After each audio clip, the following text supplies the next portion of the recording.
I wanted to make a quick video to show how I load echoplex tape cartridges and just kind of my process. So the couple of things you'll need to do this.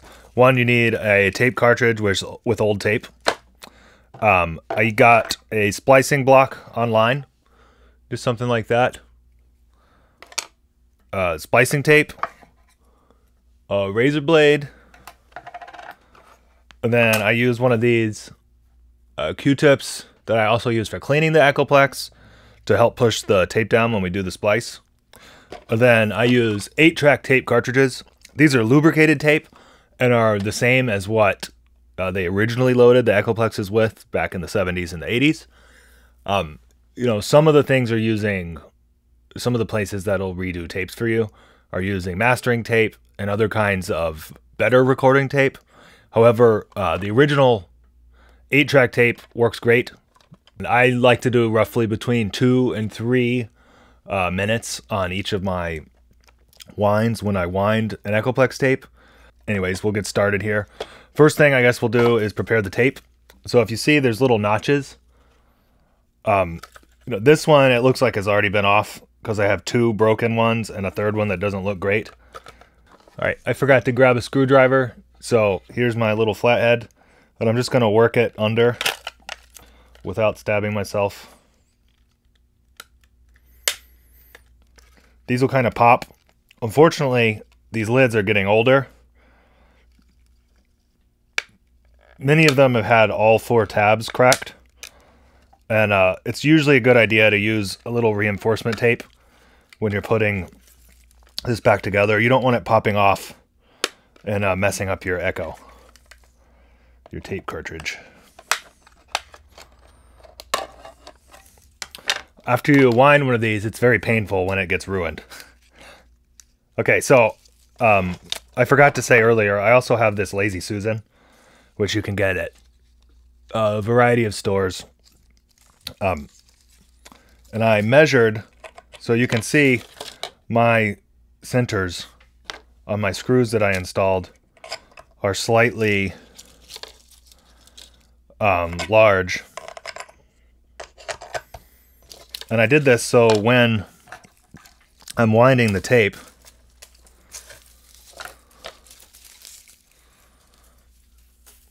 and I need to do this flip, I have a little bit of wiggle room.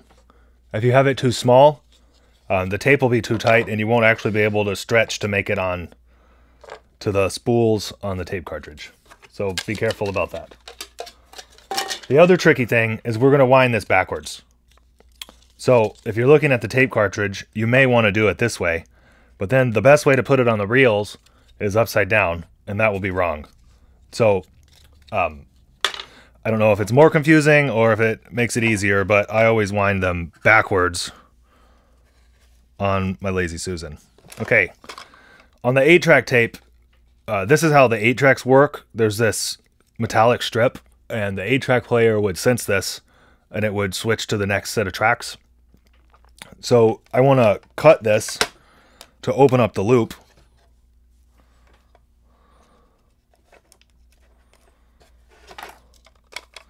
So now the tape is cut, and I'm going to fish out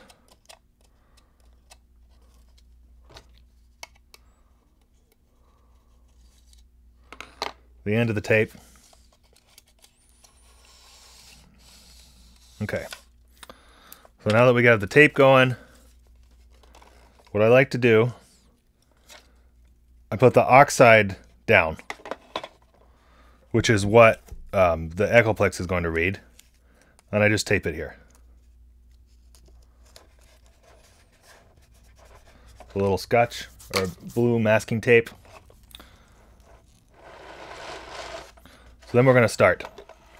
Now, I measured mine and it's 13.5 inches. So all of this is pretty rough. If I go 13.5 inches around, it basically works out that 70 rotations of the Lazy Susan equals 2 minutes, and 100 rotations equals 3 minutes. You don't have to do more than that. And actually, you're at more of a risk of the tape catching somewhere along the way. And then you're also just wasting all of that tape if you do mess up your wind. So I think that 70 to 100 wind, somewhere in there, does a nice job of getting you enough tape that, you know, if you made a 30-second spool and you're running through the same tape, the echoplex is just going to eat it up. And then as it eats it up, you know, the tape gets dirty, and that's worse for the heads. So if you have longer tape, it stays fresher for more time. And depending on how much you use your echoplex, you should easily be able to get away with 3 months, 6 months, a year, 2 years if you rarely use it, where your tape is great. The tape does last for a pretty long time. And I can talk more about that. But, you know, basically an echoplex is like a balancing act between the age and the strength of the tape, the recording level setting on the echoplex, the bias setting on the echoplex, how clean or dirty the heads are, and then how magnetized the heads are. So you can think when you go through your maintenance steps and you've cleaned all the heads, the whole tape path is clear of debris, everything's aligned, it's biased correctly, you're going to have it'll be the easiest to record on this, and you also have fresh tape. So you're going to have strong signal on the tape, which will make for strong echoes. As the tape gets older and all of these things drift downwards, you're going to need more recording strength to activate the tape and to get the signal on the tape. But then noise is going to go up. Eventually, it's going to be hard to erase because you're putting so much signal on the tape, and your echoes get weaker and weaker over time. So you can end up with, as your tape has aged, eventually you get to no echoes, which is usually just a combination of the old tape, the heads becoming magnetized, heads being dirty, things have moved out of alignment slightly over time. So the general echoplex really just needs to be put back to kind of that factory setting where it has the fresh tape and everything's optimized and the balance is good. Okay, so I'm going to get to winding. I just did 2 winds and I realized I'm not going to be able to remember where I was at if I keep talking. So I'm just going to keep winding, and this is what I do. So 3, 4, 5, and we're just going to keep going all the way until 100 or 90. All right, so now I have just gotten to 100. So here we are at 100, and we're going to leave some extra tape here, and I will cut it. So now we're done with the 8-track, and we can put that up. So this next step is the one time it gets a little tricky. At some point, you will lose a reel at this stage, and it's kind of heartbreaking, but it does happen. I like to scooch my reels up. What I like to do, I put the reel in, making sure I have the tape the right way. And then I take it off of that one. I have my fingers supporting the other one. And then I scoot it in, and then I flip. So then now we have this middle piece, which needs to go in there. I'll pull a little bit.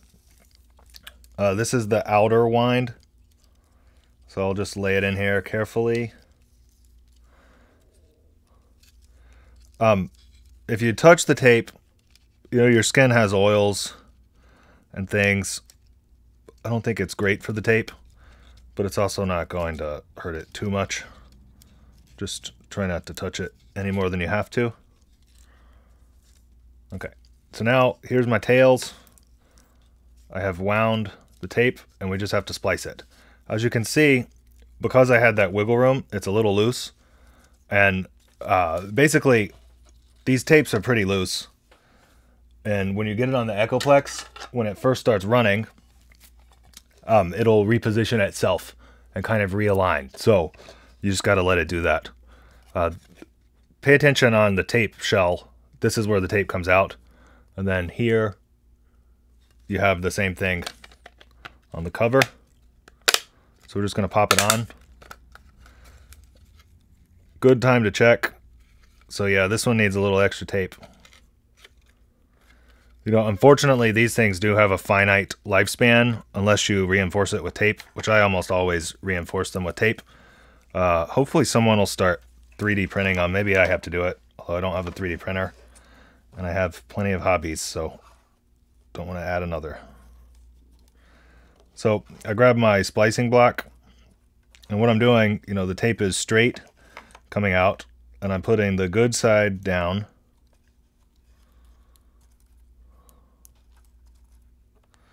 And just kind of want to carefully work it into the block. There's little ridges the tape will sit on. You do sort of damage the sides, so be careful shoving it in there.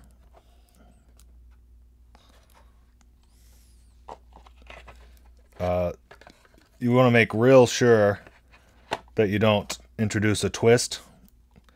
The tape will instantly jam.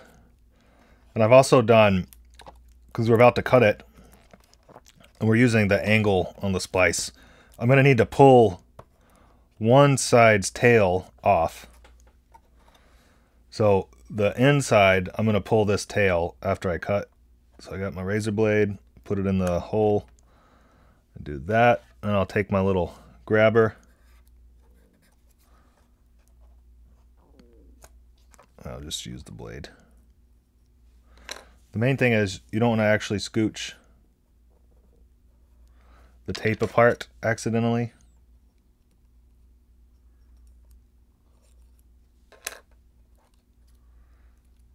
If you do scooch the tape apart, it will make a bump. And that can be aggravating if your echoplex is going into oscillation. Or it can be a cool little unique thing that you can't replicate. A random bump every 3 minutes and 4 seconds or whatever it ends up actually being.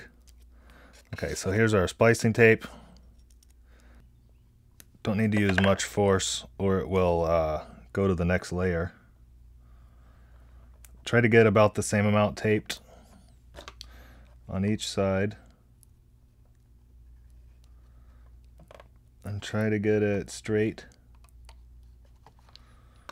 I didn't get that one perfectly straight, but I can cut the edge off with the razor blade and it'll be fine.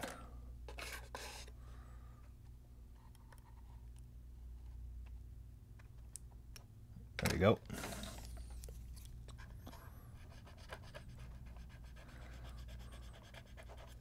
So I got the tape on there good. Let me just pull it out. Try not to crinkle it. This is not my best work because I'm making a video, of course, but it came out pretty good. So then we now have the tape, and I will show you how to put it on the echoplex. Okay, so here we have a EP4 echoplex that I'm preparing for sale, and we're going to add this tape to it. So I just sit it down like that, and then thread these.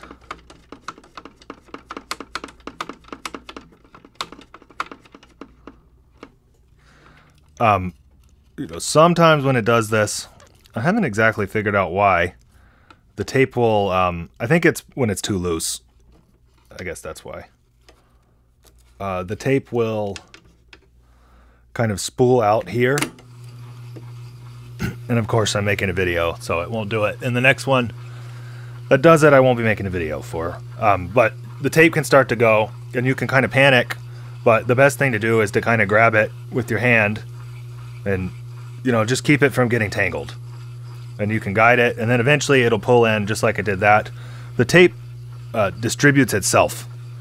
And this is also why you don't want to have, you know, you don't want to do 150 spans and end up with an 8-minute tape.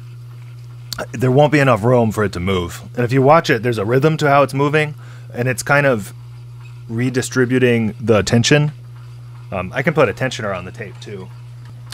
These are just little pieces of felt on little flimsy pieces of metal that rub up against this roller, and it gives the tape a little bit more tension. It can help with your tuning. if these rollers are gummy, it can actually make it worse, or if there's too much felt, so sometimes you gotta adjust it. And you honestly don't really need it, but it does help keep everything in alignment a little better. Okay, so this is how you refill an echoplex spool. Also, if you want me to do this for you, I can do it. Send me a message. Have fun with your echoplexes.